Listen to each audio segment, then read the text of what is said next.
ఈశ్వరరావు గారికి. నా పేరు తాళ వెంకటేష్ యాదవ్, తెలుగుదేశం పార్టీ రాష్ట్ర కార్యదర్శి, ఎన్టీఆర్ జిల్లా నంద్యాల నియోజకవర్గ పరిశీలకులుగా ఉంటుంది. అయితే ఈరోజు ముఖ్య ఉద్దేశం ఏదైతే అంబటి రాంబాబు గారు గత 3-4 రోజులుగా వారి నోటికి వచ్చినట్టు మాట్లాడటం మనం చూస్తా ఉన్నాం. ఏది కూడా ఒక విషయానికి పూర్తిగా సంబంధం లేకుండా, ఒక క్లారిటీ లేకుండా, ఎవరో ఒకరి మీద ఒక మాట వేయాలి, అపవాదు వేయాలి అనే ఉద్దేశంతో మాట్లాడే మాటలు తప్ప ఒక క్లారిటీ లేనటువంటి వివాదాస్పదమైనటువంటి వ్యాఖ్యలను మనం చూస్తా ఉన్నాం.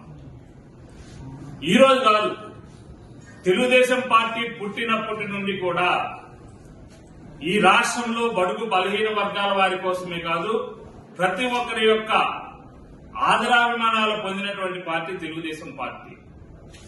ఏ ఒక్క రోజు కూడా ఎవరికన్నా కులాలకి, మతాలకి, వర్గాలకు అతీతంగా ఆపద జరిగింది, వారికి అన్యాయం జరిగిందంటే అది ఆనాటి ఎన్టీ రామారావు గారు కావచ్చు, ఇప్పుడున్నటువంటి చంద్రబాబు నాయుడు గారు కావచ్చు, వెంటనే స్పందించి బాధితులకి న్యాయం చేయాలనే ఉద్దేశంతో జరిగేటువంటి ప్రక్రియను మనం ఎప్పుడూ చూస్తూనే ఉన్నాం. దానిలో భాగంగానే ఆ పార్టీలో పనిచేస్తున్నటువంటి నాయకులు ఎవరైనా సరే ప్రతి ఒక్కరిని కూడా వారిని ఫాలో అవుతున్నటువంటి సందర్భంలో నిన్న గుంటూరులో జరిగినటువంటి ఒక దురదృష్టవశాత్తు జరిగినటువంటి సంఘటనని మా ఎమ్మెల్యే గల్లా మాధవి గారు వెంటనే స్పందించి దాని మీద యాక్షన్ తీసుకోవాలని చెప్పేసి చెప్పడం జరిగింది. దానికి తగినట్టుగానే చర్యలు తీసుకోవడం కూడా జరిగింది ఇమీడియట్ గా విత్ 24 hours లోనే. అయితే ఈ రోజు మనందరూ తెలుసు, అంబటి రాంబాబు గారి యొక్క పరిస్థితిని మనం ఈ రాష్ట్రంలోనూ జిల్లాలోనూ చూస్తా ఉన్నాం. ఎందుకంటే ఆయన మానసిక పరిస్థితి పూర్తిగా దెబ్బతింది. ఈ రోజు కాదు, గత కొన్ని సంవత్సరాలుగా ప్రభుత్వం పోయిన దగ్గర నుండి ఆయన పరిస్థితి ఏంటంటే, ఎక్కడ ఏ సంఘటన జరిగినా నేనున్నాను అని ఒక గుర్తింపును కోసం చేస్తున్నటువంటి కార్యక్రమాల్లో ఇది ఒక నాటకం. ఇప్పుడు అతను చూసాం, మీరు కూడా గమనించండి, మీడియా మిత్రులకు కూడా ఇది పూర్తిగా తెలిసిన విషయమే. అన్ని సంఘటనలు కూడా మీరు గమనించిన వాళ్ళే. ఈ రాష్ట్రంలో అతనికి ఎవరి నుండి అయినా సరే మద్దతు ఉందా? ఒకసారి ప్రెస్ మీట్ పెడతాడు, కులాన్ని తిడతాడు, కాపులు పచ్చి తాగుబోతులు అంటాడు, తిండిపోతులు అంటాడు, మాంసం లేకపోతే బతకలేరు అంటాడు, వ్యసన పనులు అంటాడు, కులాన్ని తిడతాడు.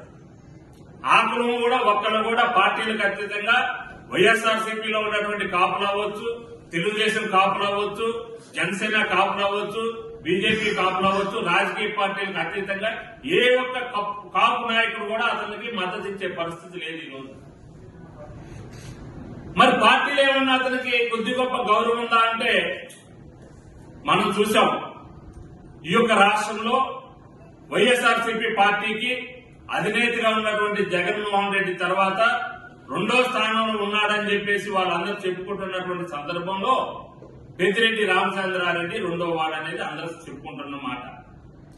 ఒకరోజు పత్రికా విలేకరులు ఎన్డీఏ కూటమి వచ్చిన తర్వాత అడిగారు, ఈ కూటమి మీద ఉన్నటువంటి విషయాలను చెప్పాలని చెప్పేసి ఆయన కొంచెం లోతుగా ప్రయత్నిస్తే, నేను సిగ్గుమాలిన పనికిమాలిన వాడైనటువంటి అంబటి రాంబాబు లాగా దిగజారి నేను మాట్లాడే పరిస్థితి నా దగ్గర లేదు, నేను ఆ పని చేయలేను, దయచేసి మీరు ఆ ప్రశ్నలు నన్ను అడగాల్సిన అవసరం లేదని కూడా చెప్పారు.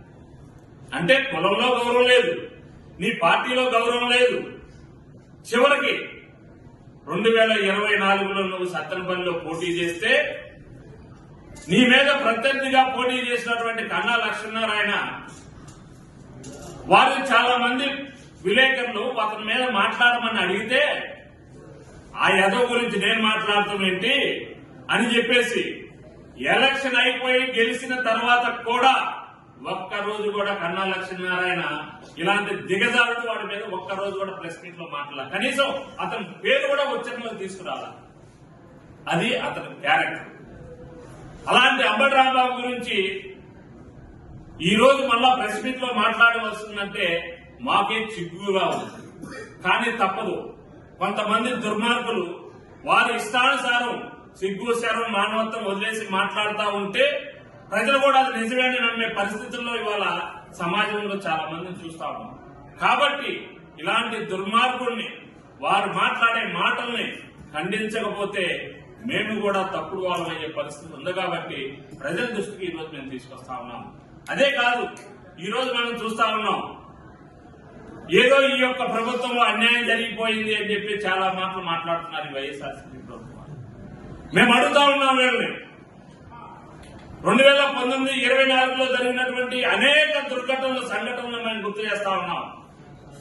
విజయవాడలో మరి ప్రభుత్వ ఆసుపత్రుల్లో 2022లో ఒక దివ్యాంగురాల మీద జరిగినటువంటి మానసికురాలైనటువంటి దివ్యాంగురాల మీద జరిగినటువంటి అత్యాచారం కావచ్చు, మానభంగం కావచ్చు, దాని మీద ఒక్కరైనా మీరు స్పందించి కేసు కట్టారు. ఆ రోజు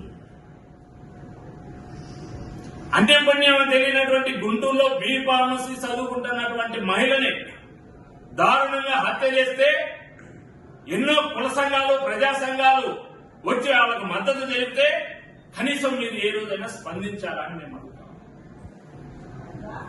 మరి అదేవిధంగా బాపట్లలోను, గుంటూరు జిల్లా తెనాలిలోను చిన్న పిల్లల మీద జరిగినటువంటి సంఘటనల మీద ఒక్క రోజైనా మీరు స్పందించారా? వైజాగ్ లో జరిగినటువంటి అనేక సంఘటనలు జరిగినాయి. ఎంతో మంది కుల సంఘాలు ఆ రోజు మరి ఉద్యమాలు చేశారు.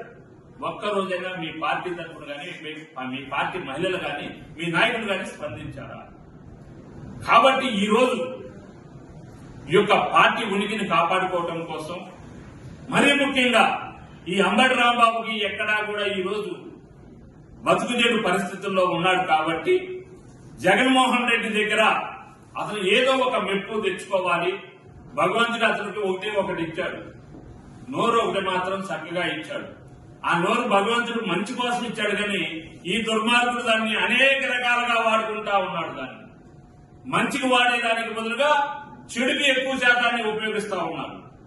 కాబట్టి ఇతనేంటంటే జగన్మోహన్ రెడ్డి దగ్గర ఆ రోజు ఏదో ఎమ్మెల్యేగా ఉన్నప్పుడు 4 బూతులు తిట్టడం వల్ల జగన్మోహన్ రెడ్డి ఒక మంత్రి పదవి ఇచ్చాడు, జలవనరుల శాఖ మంత్రి. ఒకరోజు మీ అందరూ తెలుసు, మీ ముందే మాట్లాడాడు ప్రెస్ మీట్ పెట్టి. మీరందరూ ప్రశ్నించారు పోలవరం ప్రాజెక్టు గురించి. ఏంటంటే ఆనాటి గవర్నమెంట్ లో 80% పూర్తయింది, ఇంతవరకు ఏమీ ముందు జరగలేదు, ఏంటి మీ పరిస్థితి అంటే ఏం మాట్లాడాడు? అయ్యా, మీ అందరికీ దండం పెడుతున్నాను, నాకు జగన్మోహన్ రెడ్డి నా మీద ఉన్నటువంటి ప్రేమతో ఇచ్చాడు తప్ప పదవి, దీనిలో నాకు క్యూసెక్లకి వాట్స్ కి తేడా తెలీదు, నేను ఏమీ చేయలేని పరిస్థితి, డయాఫ్రమ్ వాల్ కూడా పూర్తిగా దెబ్బతింది, దాని గురించి మీరు జగన్మోహన్ రెడ్డి గారిను దానిలో ఉన్నటువంటి ఆఫీసర్స్ అడగండి తప్ప నన్ను అడిగి ఫలితం లేదని కూడా ప్రజాముఖంగా, మీడియాముఖంగా ఒప్పుకున్నటువంటి వ్యక్తి అంబటి రాంబాబు. కులానికి మంచివాడు కాదు, పార్టీలో మంచివాడు కాదు, ప్రజల్లో మంచివాడు కాదు, సమాజానికి సేవ చేసే దాంట్లో కూడా మంచివాడు కాదు. ఇలాంటి వ్యక్తి మాట్లాడే పరిస్థితుల్ని ప్రజలు ఏ విధంగా నమ్ముతారు? కాబట్టి ఈ రోజు కూడా ఏంటంటే ఒక మహిళా నాయకురాలు అతి తక్కువ సమయంలో గుంటూరులో వచ్చేసి ఒక ఎమ్మెల్యే కావటం వలన ఆమె చేస్తున్నటువంటి అనేక రకాల అభివృద్ధి పనుల్ని చూసి ఓరవలేక ఇక నేనేమీ చేయలేని పరిస్థితి, రేపు నేను పోటీ చేయాలన్నా కూడా ఏదో ఒక గుడ్డగాల్సి ఆమె మీద వేస్తే తప్ప నన్ను ప్రజలు గుర్తించే పరిస్థితి లేదని చెప్పేసి గమనించి రోజు ఒక నాటకం ఆడటం మొదలు పెట్టేశారు. ఆ నాటకాల్లో భాగంగానే ఈ రోజు ఈ విషయాన్ని ముందుకు తీసుకొచ్చి పదే మీడియా ముందు నోరుందని చెప్పేసి మాట్లాడుతా ఉన్నారు. ఇది కూడా మాట్లాడకపోతే అతనికి ఉన్నటువంటి పరిస్థితి ఏంటంటే వాళ్ళ తమ్ముడు కొన్నూరు నియోజకవర్గంలో టికెట్ అడుగుతున్నాడు. ఇదే పార్లమెంట్ లో అన్నాదమ్ములుగా టికెట్ ఇచ్చే పరిస్థితి లేదు.